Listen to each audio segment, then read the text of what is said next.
Hey mamas, today we are talking about the hardest weeks of breastfeeding. Breastfeeding is quite the journey for myself and other moms, and so we are going to talk about some ways to make this easier on you and what to expect in the upcoming weeks.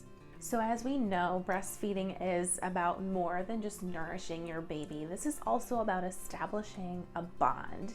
That doesn't mean that it's not going to come with challenges. There will be challenges along the way, and it's going to be so worth it. The early weeks can be especially tough because you aren't used to this. Your body hasn't done this before, and if you are more sensitive, then it's going to come with a little bit of a learning curve for your body. And again, it's going to be so worth it for your baby. So a few general tips before we get started is to create cozy feeding spaces around your home to make this as comfortable as possible for you and your baby. Make sure that you keep water and snacks handy, and I have a list of 35 one-handed snacks for breastfeeding moms in the description of this video for you to snatch up completely for free. Also keep in mind that stress level is entirely related to the amount of milk that your body is going to produce. Easier said than done, but try not to worry. I also have a whole list of stress relief techniques in the description of this video as well, if you need some ideas on how to kind of take it easy and help your body relax. The last general tip before we get started is to size up in your nursing bras. You do not want your nursing bras to be tight because you want plenty of room for your milk to come in and the milk to sit there until you're ready to nurse or pump. And if you have a tight bra, this is going to make engorgement more likely and more painful. And it's going to increase your chances of having a milk blab or a milk blister, which just looks like a milk bubble on the surface of your nipple, and that will also lead to a clogged duct, and these are just not things that you want, and they can be very painful. So once I sized up in nursing bras, and the exact bras that I bought for myself I have linked in the blog in the description of this video. Once I sized up and started wearing these bras, I never had an issue with a milk bleb or a milk blister or a clogged duct ever again.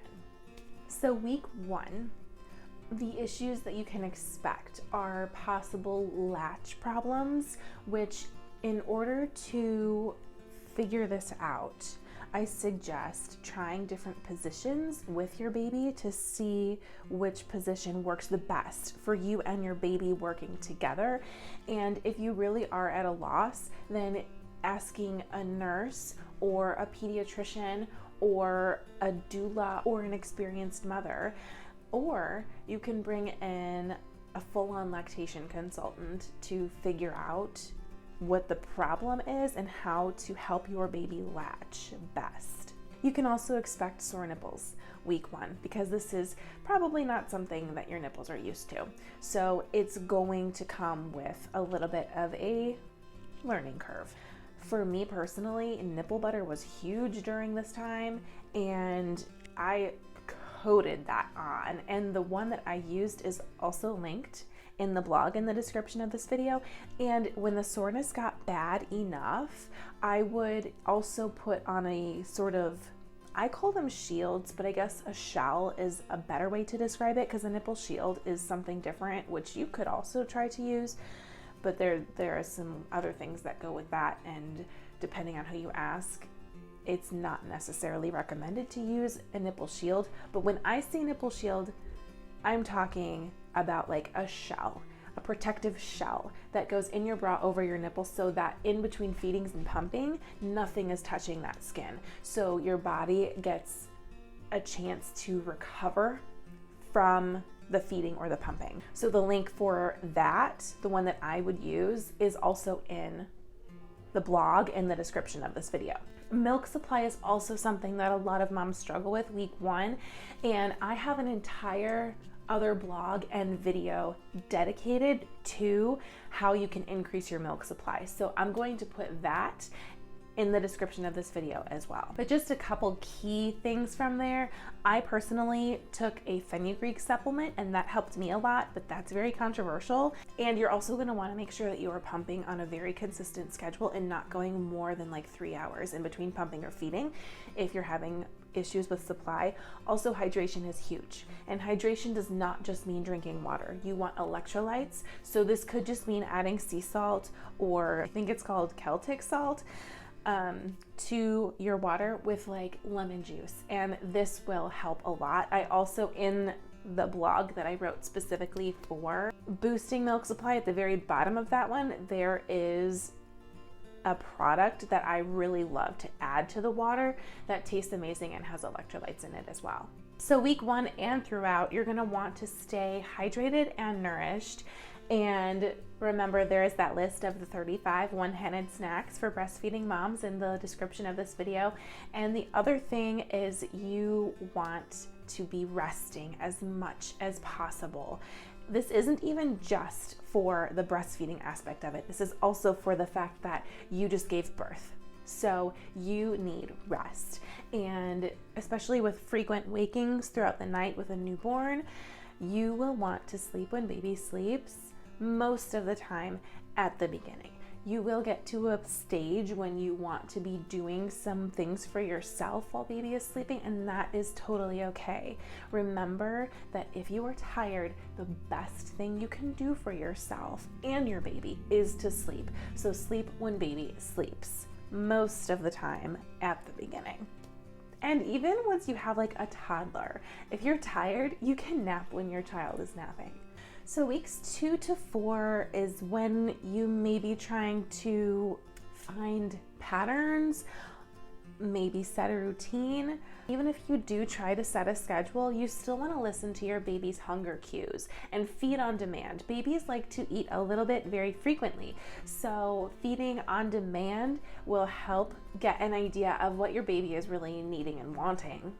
So weeks 5 to 8, you can expect some growth spurts, which will lead to cluster feeding because baby is hungry.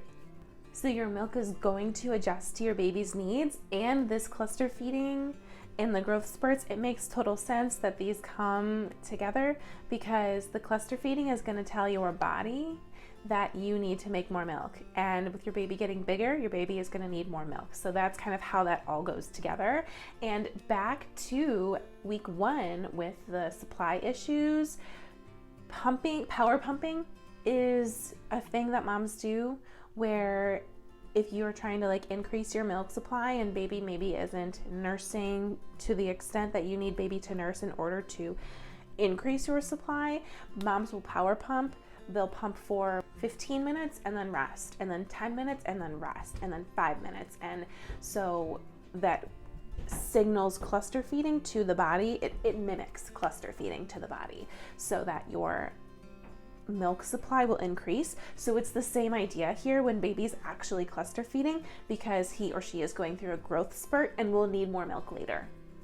So remember that stress level is directly related to your milk supply. So during this time, try to stay calm, ask for help when you need it, and remember to grab my list of stress relief techniques for new moms. I hope this was helpful for you. If there are any specific questions that you do have, just put them in the comments.